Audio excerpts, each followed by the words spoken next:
Hi everyone, I'm Dale Smith, aka Journo Dale, and we're here to talk about Canadian politics.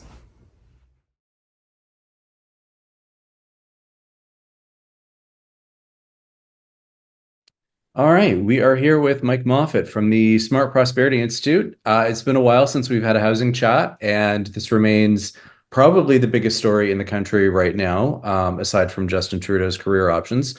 I guess I wanted to just start off by wondering, in my estimation, the federal government has been listening to people like you a lot more than they have in the past.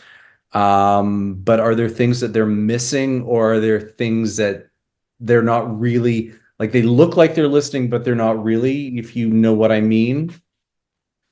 Yeah, Yeah, I anything think like for the that. most part, I like what they've done at a high level. I think where the challenges are going to be, like they are with most governments, but particularly with this one, is on the implementation side. So there's been a lot of great things announced, like the housing catalog, which I know has been a little bit of back and forth between the government and opposition about how useful it's going to be. I think it's going to be quite Mhm. useful, but we don't have that catalog yet. Yeah. They're still in consultation modes. So yeah, a lot of great initiatives, but I think there's more to be done for sure. I do think there are some legitimate questions about how the capital gains increases are going to affect new housing construction. So some work to do there.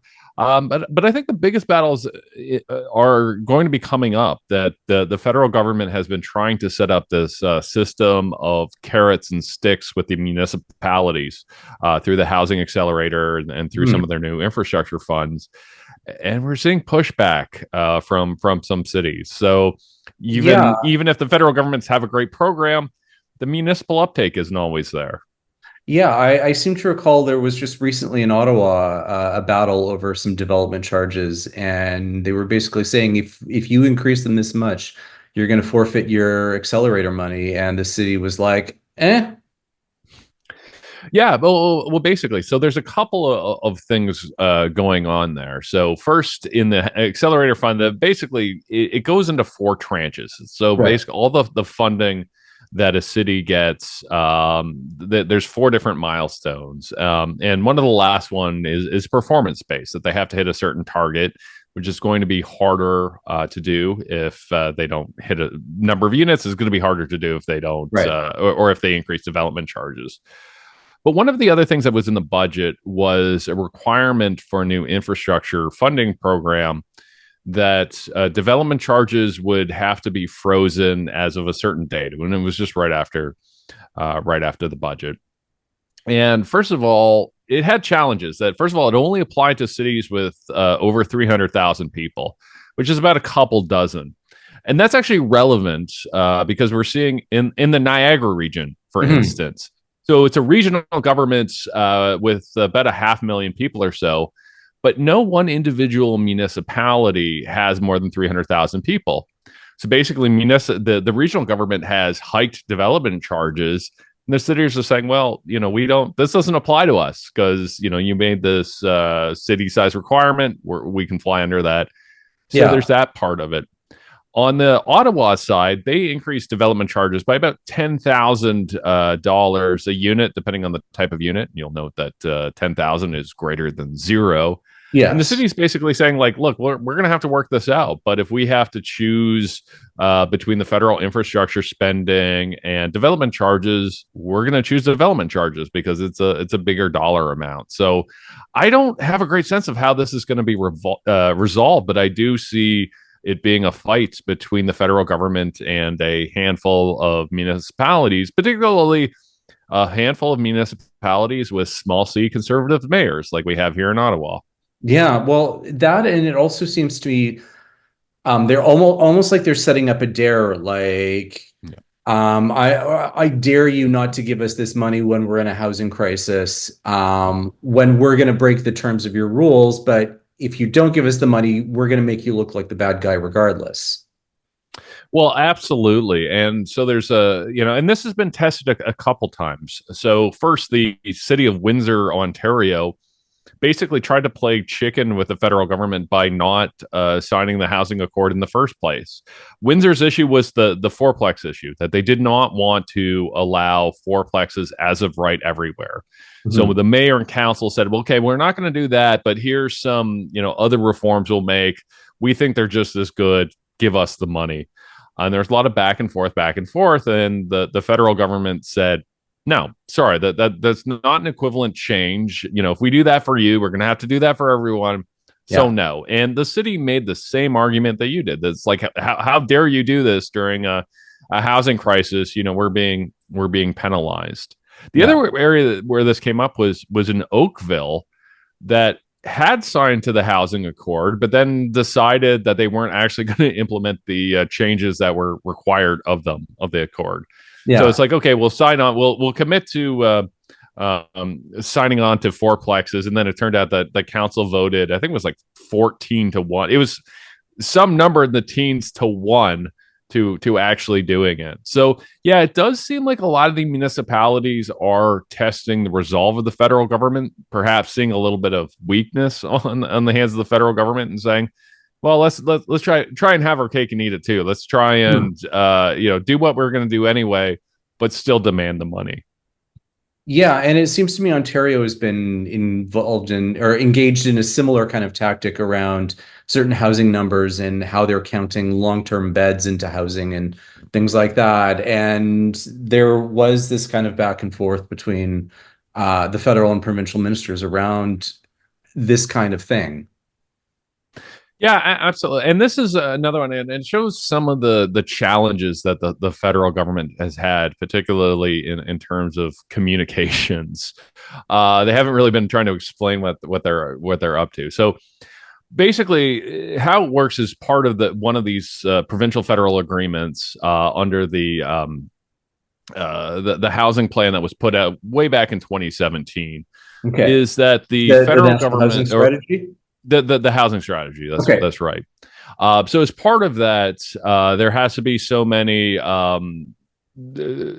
much expenditure on kind of social housing, community housing, that kind of thing. This expenditure in Ontario is basically local, right? That basically you have community groups and local municipalities run these programs, and but the money kind of flows through the province. So there's reporting requirements. And it sounds like what happened was that the municipalities actually just didn't give very good data to the province. It was kind of garbage in, garbage out. And then the province flowed that back up to the federal government. So then you had Minister Fraser out there saying, well, the province only built, 10% of the social beds, or less than 10% of the social beds that they needed to build to be eligible for this funding. Sorry, you're not getting it. But it turned out it was largely a clerical issue. It just bad record keeping on municipalities' parts. So then, they got their act together. The province kind of stepped in. They got the correct data. Turns out they were eligible. But now it looks like the federal government, because nobody really understands this arcane data issue. So now it looked like the federal government backtracked on this condition. And I actually thought they had as well until I did some digging on it. So you had housing advocates like me and others go like, well, why are you giving the province this money when you yourself said that they're not doing their job? Yeah. But they had trouble sort of explaining, like, well, actually, they did do their job. We just didn't have the numbers. So it's this classic Canadian problem of like bad data, bad communication, and three orders of government who just are not working well together. No, no, there's very much kind of a Larry Curly and Moe kind of a thing going on between the three levels. Yeah, no, absolutely, absolutely.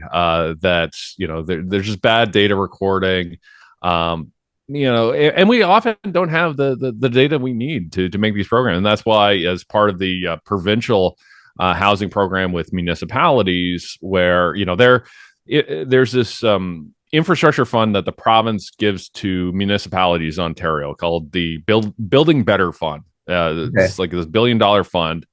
And municipalities have to have so many housing starts in order to get the full amount of their money. each year. Mhm. Now they're counting a bunch of stuff like long-term care beds and other things that aren't really Student homes. residences Student and residences, yeah, and some of them you could go, okay, student residences, I kind of see, maybe sort of, if I blink, that makes sense. But long-term care bed is not really a home. But there's a data issue there where now municipalities are mad at the CMHC because they feel like the CMHC isn't doing their housing starts data correctly. So now they're mad at the feds, and the feds are basically saying, well, this is a provincial municipal program. Like, why are you guys mad at us? Like, we're not. This is a provincial condition, not a federal condition. We're going to count things the way we count things. So bad data, bad coordination, and unfortunately, it's leading to bad outcomes. yeah. So I guess with that in mind, where to next? I mean, it seems to me I haven't seen too much uptake on a lot of the provinces, possibly BC accepted, around the kinds of things we should be expecting them to do in order to solve this housing crisis. I mean, I've heard BC is finally moving on things like single egress or single stair buildings and the kinds of things that are necessary to build better and more dense buildings, but I'm not seeing this kind of uptake elsewhere. Yeah, I think that's a fair description of what's going on. That it's uneven. That I Mhm. think BC, for the most part, not everything the BC government has done is fantastic, but they are pushing farther and further on this. Here in Ontario, we've had things like urban growth boundaries, where the province expanded them.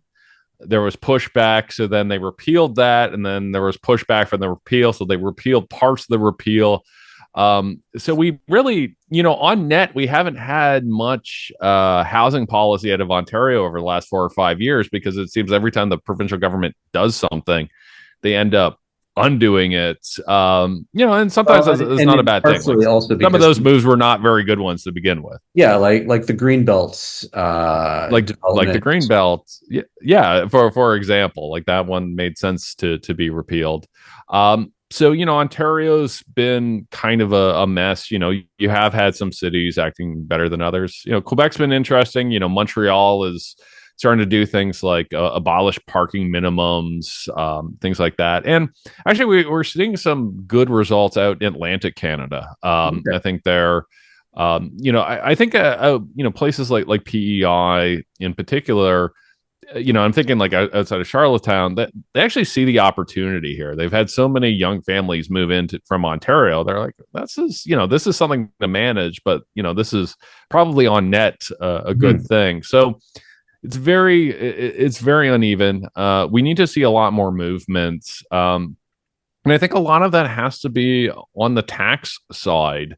Yes, the removing the GST, that was a great thing. Eliminating or changing accelerated capital cost allowance, also a great thing. But we need to see further changes. One of the other things that I keep getting contradictory things on are the housing start data. Like I keep seeing they're down, they're down, they're down. Then suddenly we've got a record housing start, and then they're down, they're down, they're down. I track building permits for one of the data things that I do for Reuters. We had, record building permits followed by months of nothing, followed by record building permits. Um, so I'm just kind of wondering if you are getting a sense about what's uneven about this data and what we should be taking away from it. Yeah, so first of all, I think both of those pieces of data are worth looking at, but they're incredibly noisy, as you've discovered, particularly on the housing start side, because yeah, at a provincial or municipal level, because you get a couple big apartment buildings started, and you just have this massive one month jump, right? Yeah. It's not like building a bunch of single detached homes, or it's like, okay, we're going to do 50 a month and just keep going. It's with housing starts and apartments, it's basically nothing for months at end. And then all of a sudden, goes up to like 400. So Yeah. that's why we're seeing that noise. I think overall, in most of the country, it's not fantastic where we are right now. We are And I look at the market basically in three parts. The first is your sort of family homes, ownership homes. That market is incredibly weak right now. Nobody is going out just with interest rates being where they are. Nobody is going out and buying a new single detached home or a townhouse or something in most of the country. There are Atlantic Canada is a bit of an exception. Alberta is a bit of an exception on that market, but Ontario, British Columbia on that it's largely dead just because of high prices, high interest rates. Right. The rental apartment market's doing okay. Rents are fairly high, and some of these policy changes that governments have made, you're starting to see some projects actually, as developers say, pencil. Like they actually start to make economic sense. So that market's, I wouldn't say it's fantastic, but it's holding up. The Okay. one that's absolutely collapsed is the condo market, particularly high-rise condos. Okay. The sales have absolutely bottomed out, both on existing stock and people trying to build new ones. There are housing starts happening, but those are from things that were sold like 2 years ago. Right. So the investors or the owners have already put their 5, 10, 20% down. They've sold enough to get this thing started. They're legally obligated to, unless they go back and Huh. renegotiate. Yeah. Um, but what that means is because there's so few sales now, the housing starts, it kind of works with the lag. The housing starts a year or 2 years from now is going to be basically zero. I think the best case scenario is some of those projects that would have been condos might get turned into purpose built rentals. Okay. But that's the challenge we're having, that basically we have these three markets. One of them's okay. Like one of the rental apartments, okay. Ground level housing isn't great right now, but might start to get better as interest rates go down. I don't see the condo market getting better anytime soon. There's just prices are too high with interest rates, and investors are going, I'm just not interested. Was that also a factor of some of the limiting on investment, like foreign investment in those kinds of developments? Yeah, I mean, there's a few things going on. The foreign investment side has slowed that down. The capital gains side Hmm. probably slowed that down a bit. I think that might be an overreaction. I think we're seeing some investors who maybe haven't done the math so far, but go, "Oh, taxes up. This no longer makes economic sense." I think we might see a reversal there. But overall, even without the cap gains changes, it's just the high interest rates, coupled with some of these regulatory changes, it just doesn't make sense. And the way that condos are financed is, they're really highly reliant on investors because they take so long to build. That Hmm. basically what an investor does is makes a down payment. Once the condo builder has enough down payments, they're comfortable, building the building. And what the investor does is basically just sits on it. And then 5 to 7 years later, once the building is built, you know, sells it to somebody else. Because again, your average 23, 25, 27-year old who is going to occupy that unit probably doesn't have enough money at 17 or 18 to put a 20% down payment on. So it's very investor reliant, and investors, and when I say investors, is mom and pops and things like that. And they're saying this doesn't make sense at these interest rates. Okay. All right. If we see broader adoption of things like single stair buildings and so on, do we think that might create a change in the condo market as well? Yeah, it very well could. It could help some projects pencil. I think at the beginning, it's more likely to affect the purpose built rental side. But we have to understand that the economic conditions of today are not the same as they were 5 years ago, and aren't going to be the same 5 years from now. So, I often get people say, "Well, what does it really matter, Mike, if we're changing mortgage rules or single staircase, et cetera, if nobody's going to build under right now under these conditions?" I'm like, well, it takes time to make those changes, and Yeah. just because the conditions of today doesn't make sense. You want to have those changes in place for 3, 5, 7 years ago from now, where the economy is better. Hopefully, interest rates are lower, and then we can start to see some of these things built. All right. Great. Well, thanks so much for taking the time to walk us through this, and we'll check in again in a few months. No, looking forward to it. Thanks for having me on. Thanks. And that's everything for this week. Join us again next week for some more Canadian politics. I'm Dale Smith. That's at Journo_Dale on Twitter and JournoDale no_ on Bluesky. And don't forget to like the video, share, subscribe, and support us on Patreon. Thanks, everyone.